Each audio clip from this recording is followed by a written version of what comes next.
अटलादरा स्थित बीएपीएस स्वामीनारायण मंदिर पर परम पूज्य महंत स्वामी महाराज की 92वीं जन्म जयंती मनाई जाने वाली है, जिसे लेकर ज्यादा जानकारी देने के लिए आज पत्रकार परिषद का आयोजन हुआ था। वडोदरा शहर के अटलादरा इलाके में बीएपीएस स्वामीनारायण मंदिर मौजूद है, जहां पर 2 फरवरी को परम पूज्य संत श्री महंत स्वामी महाराज की 92वीं जन्म जयंती मनाई जाने वाली है।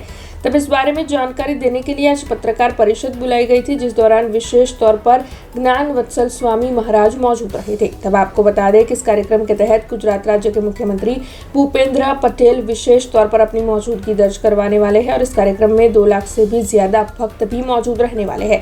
तब पत्रकार परिषद के तहत ज्ञान वत्सल स्वामी महाराज की ओर से पुलिस विभाग और वडोदरा महानगर पालिका के सहयोग के लिए उनका धन्यवाद भी अदा किया गया है। तब आपको ये भी बता दें कि देश विदेश से कई भक्त इस कार्यक्रम में अपनी मौजूदगी दर्ज करवाने के लिए पहुंचने वाले हैं। तब इसी बारे में आज पत्रकार परिषद के तहत ज्यादा जानकारी दी गई है। वैसे इस दौरान बीएपीएस स्वामीनारायण मंदिर के अन्य कई संतों महंतों की मौजूदगी भी वहां पर दर्ज की गई। तारीख 2 फेब्रुआरी 2026 ના રોજ સોમવારે સાંજે 5 થી 8 દરમિયાન વડોદરા શહેરના આંગણે હરણી પાસે ઈપીએમસી માર્કેટની બાજુના ગ્રાઉન્ડમાં જે પાંજરાપોળની જમીન છે ત્યાં મહંત સ્વામી મહારાજનો 92મો જન્મજયંતિ મહોત્સવ ખૂબ ભવ્યતાથી અને દિવ્યતાથી સાંજે 5 થી 8 દરમિયાન આયોજિત છે। આ કાર્યક્રમ પાછળનો મુખ્ય હેતુ એ છે કે મહંત સ્વામી મહારાજે એમના 92 વર્ષના જીવનકાળ દરમિયાન અનેક રીતે સમાજને આપ્યું છે।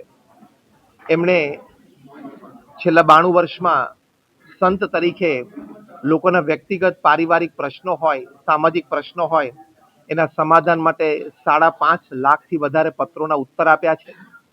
એમણે વ્યક્તિગત પારિવારિક મુલાકાત માટે લગભગ 2 લાખ ઘરોમાં પધરામણી કરી અને લોકોને સાંત્વન આપ્યું છે।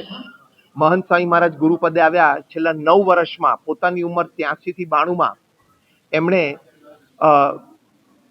દર 9મા દિવસે સમાજને એક સંતની ભેટ આપી અને દર 6ઠા દિવસે એક મંદિરની ભેટ આપી છે। એટલે આવું ખૂબ વિપુલ પ્રમાણમાં એમને સમાજને આપ્યું છે। એટલે સમાજની લાગણી છે અને ભક્તોનો ભક્તિભાવ છે કે એમના જન્મોત્સવે એમને અભિનંદન પાઠવવા, એમનો આભાર માનવો, એ હેતુથી અમે આ સભા કાર્યક્રમનું આયોજન કર્યું છે। हमसे जुड़े रहने के लिए हमारे YouTube चैनल को सब्सक्राइब करें और नई वीडियो की नोटिफिकेशन के लिए बेल आइकॉन को दबाएं।